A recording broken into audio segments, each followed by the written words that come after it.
Ankleshwar national highway 48 પર મોટાલી પત્યા Sarangpur road બંધ કરેલ બ્લોક ખોલવા યુવાનો દોડી આવ્યા હતા। બી ડિવિઝન પોલીસ સ્થળ પર આવી યુવાનો બ્લોક ખોલતા અટકાવ્યા હતા અને આ અંગે સંબંધિત વિભાગમાં રજૂઆત કરી સમસ્યાનું નિરાકરણ કરવા સમજાવ્યા હતા।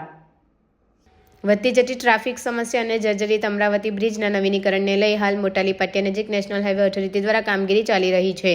જેને લઈ મોટાલી પાટિયા પર રોડ વચ્ચેનો યુટર્ન બંધ છે, જેને લઈ નોકરિયાત વર્ગ તેમજ અન્ય ગ્રામજનો સારંગપુર થઈ જીઆઈડીસી તરફ જવામાં સમસ્યા સર્જાઈ રહી છે। જે સમસ્યાને લઈ સ્થાનિક સારંગપુર અને મોટાલી ગામના યુવાનો રોડ બ્લોક ખોલવા માટે તંત્ર જાણ કર્યા વગર પહોંચ્યા હતા, જ્યાં એકત્ર થયેલા ટોળા અંગે અંકલેશ્વર બી ડિવિઝન પોલીસ મથકે જાણ થતાં પીઆઈવીયુ ગડડિયા તેમજ સ્ટાફ સ્થળ પર દોડી આવ્યો હતો અને યુવાનો રોડ બ્લોક ખોલતા અટકાવ્યા હતા અને તેને સંબંધિત વિભાગ NHI SDM કચેરી ખાતે આ બાબતે રજૂઆત કરી તેમની સમસ્યાનું નિરાકરણ કરવા સમજાવ્યા હતા, જે બાદ યુવાનો સ્થળ પરથી હટી ગયા હતા અને તેમના દ્વારા NHI જોડે આગામી સપ્તાહમાં બેઠક કરવા રજૂઆત કરી હતી। જોકે યુવકો દ્વારા પણ લોકો સમસ્યાને ધ્યાને લઈ જો વહેલી તકે સંબંધિત વિભાગ દ્વારા વૈકલ્પિક માર્ગ કે રોડ બ્લોક ખોલવામાં ના આવશે તો ઉગ્ર આંદોલનની ચીમકી પણ ઉચ્ચારી હતી।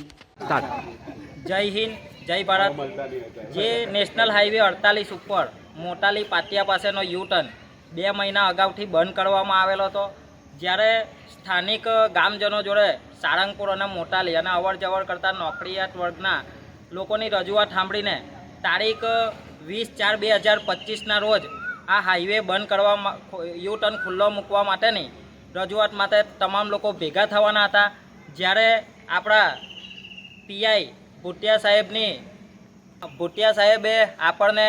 ગયા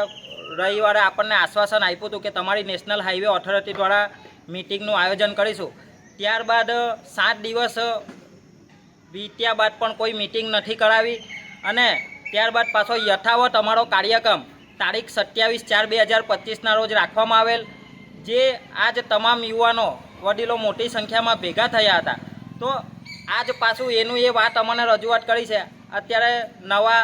પીઆઈ આપણા ગઢડિયા સાહેબ આવ્યા છે, એમણે અમને આશ્વાસન આપ્યું છે કે ભાઈ 10 દિનના અંદર તમારી નેશનલ ઓથોરિટી દ્વારા મિટિંગ કરાવીશું અને એનું યોગ્ય નિવારણ લાવીશું એવી અમને બાહેધરી આપી છે। તો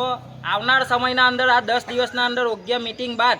જો આ રસ્તો કે કોઈ કાયમી ધોરણે અમને ઓપ્શન નહીં આપવામાં આવે તો આજે તો અમે આટલા 25-50 લોકો ભેગા થયા છે, પણ આવનાર સમયમાં કાયમિક ઓપ્શન અને કાયમિક આ યુટર્ન ખુલ્લો મૂકવામાં કાં તો અંડરગ્રાઉન્ડ આપવામાં આવે। જો કાયમિક ધોરણે કોઈ સુવિધા આપવામાં નહીં આવે તો આના કરતાં મોટી સંખ્યામાં અમારા લગભગ આ 10થી 12 ગામોને અવર જવર કરવામાં તકલીફ પડે છે, તો અમે મોટી સંખ્યામાં ઉપસ્થિત થઈને આ રોડને ચક્કાજામ કરીશું।